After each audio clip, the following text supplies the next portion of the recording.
தற்போது ஒரு அண்மை செய்தி. வரதட்சணை கொடுமையால் தற்கொலை செய்து கொண்ட ரித்தன்யாவின் மாமியார் கைது செய்யப்பட்டிருக்கிறார். அண்மை செய்தியாக இதனை பார்த்து வருகிறோம். சில நாட்களுக்கு முன்பு வரதட்சணை கொடுமையால் தற்கொலை செய்து கொண்ட ரித்தன்யாவின் மாமியார் தற்போது கைது செய்யப்பட்டிருக்கிறார். வரதட்சணை கொடுமையால் தற்கொலை செய்து கொண்ட ரித்தன்யாவின் மாமியார் தற்போது கைது செய்யப்பட்டிருக்கிறார். அண்மை செய்தியாக இதனை பார்த்து வருகிறோம்.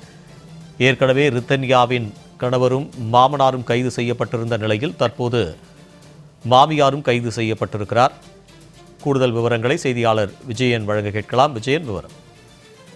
வணக்கம் ஸ்ரீதர். அதாவது திருப்பூர் மாவட்டம் அவினாசியில கடந்த 28ஆம் தேதி இளம்பெண் ரிதன்யா கார்ல தற்கொலை செய்து கொண்டாங்க.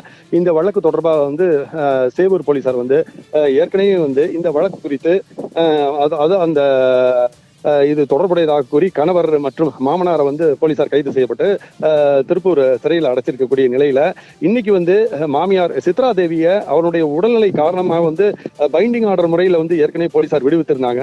இந்த நிலையில தான் ரிதன்யாவினுடைய பெற்றோர் தொடர்ந்து எதிர்ப்பு தெரிவித்து வந்ததை தொடர்ந்து இன்னைக்கு மாமியார் சித்ரா தேவியை சேவூர் போலீசார் கைது செய்து விசாரணை மேற்கொண்டு வராங்க. அதாவது இன்னைக்கு திருப்பூர் மாவட்ட காவல் கண்காணிப்பாளரிடம் அதாவது அந்த ரிதன்யாவினுடைய பெற்றோர் உட்பட 50க்கும் மேற்பட்ட உறவினர்கள் இன்னைக்கு மாவட்ட காவல் கண்காணிப்பாளரை சந்தித்து அவங்க இதை இந்த உடனடியாக மாமியாரை கைது செய்யணும் அப்படிங்கிற கோரிக்கையை வலியுறுத்தி மனுவெல்லாம் வழங்கினாங்க.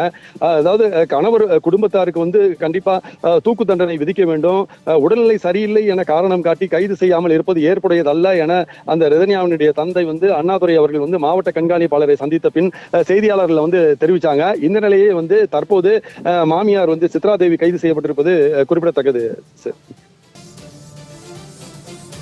தகவலுக்கு நன்றி விஜயன்.